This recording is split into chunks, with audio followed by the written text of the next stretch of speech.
Head coach Danny Padron and the Bulldogs coming off a loss at Mary Hardin-Baylor, number 2 ranked Mary Hardin-Baylor. But coach, I thought the Bulldogs really fought well, particularly in that first half, kept the game close. Well, we were pleased with our effort.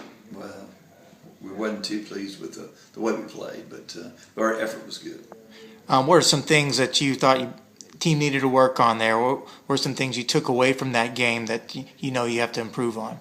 Well, obviously our execution, and I think we didn't do a very good job of tackling, and that has a lot to do with Mary Hardin-Baylor, I guess. But I was disappointed in some aspects of crucial fourth down play. We make a mental mistake and things like that. We got to eliminate those. Going forward in the second half, you had some bright spots. Cameron Peavy was over 160 yards receiving, had a long 77-yard touchdown pass. Of course, Allen came with a 59-yard field goal. What did you tell the team afterwards? Did you focus on some of the positives, or did you? Always. Yeah. We always do that. I think there was a lot of positives, and Mary Hardin-Baylor's a good football team, no question about that. But I thought our guys, like I said, they played hard, and that was the effort was there, and that's you got to have that in order to compete in this conference, and so the things that we did well, we accentuated, I think, in those things like playing hard, that total effort, not giving up, is things that we talk about throughout our program. And so although we didn't play like we needed to in order to compete against those guys, we did play hard though. Your third year facing them.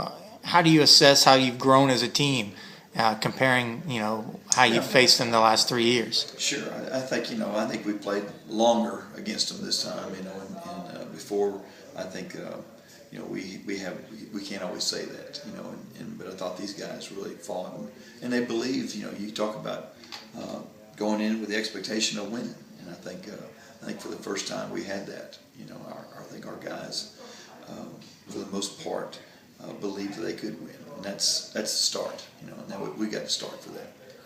A couple of guys who got in the end zone, JoJo Epps, and got into the end zone, and also had a couple of rushes on short yardage where they basically knew he was going to get the ball, and he still was able to get the yards. JoJo's a tough runner. He really is, and we utilize him in that aspect. And we call him the night train because he does roar down there, and it's hard to bring him down. So he was a delight for us.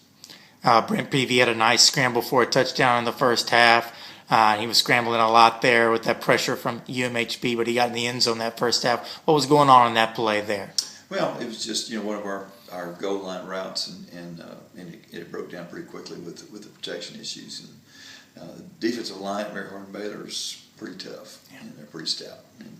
And to try to match up with them sometimes it's not to our advantage.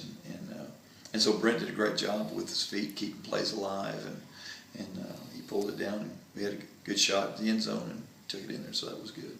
Your backup quarterback, Trenton White, got some work in there in the fourth quarter, and good to see Trenton throw 2 touchdown passes, the long one to Cameron Peavy, and they also found Colin Bodie. Right. So you got to be pleased with his progression as a collegiate football player. Trent is very special. He's going to be a great football player for us, and he does a lot of good things just naturally. He's very accurate. And he doesn't get easily rattled. He did a great job holding for Allen. I mean, he's been the big difference right there. He took a high snap that one time, got it back down for an extra point, and I thought he's done really well. So, yeah, we're very pleased with Trent. And going forward here, facing Sul Ross State, obviously they have put up points in every game they played, even against Mary Hardin-Baylor. They put up, I believe, 28 points. It came out on a loss in that end, but this weekend they go to Clinton, Mississippi, and they hang 75, I believe, on the Choctaws, the longest trip in the ASC, and they make it, and they put up a bunch of points. What do you see from the Lobos outside of them scoring a bunch of points this far? Well, they're probably the most athletic team in the conference, and they've got some good things going. Those receivers, every one of them are threats, and so you can't really just single out one, try to double one, because they all make plays in the secondary. And they could throw a 6-yard route and turn it into a 78-yard touchdown.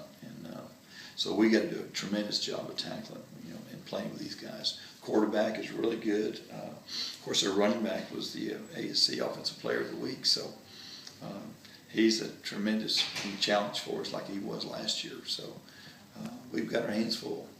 So I guess on the flip side, you want to control the ball on offense and keep it away from them. Well, I was thinking actually just stealing it, Yeah. just keeping it and not letting them have it at all because, they put a lot of points on the board. And so, that's definitely a concern for us and an idea that we've got to control the football and we have to score every time, and that type of deal.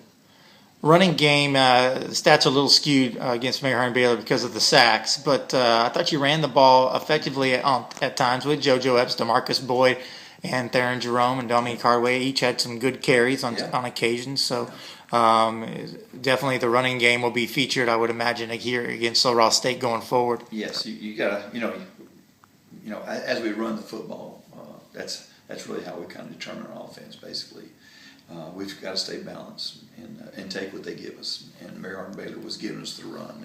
They were playing the pass, and of course they can control it with their four up front. They do a good job of that. So, but we felt like we ran the ball fairly well against them, and we'll have to run it against Sul Ross.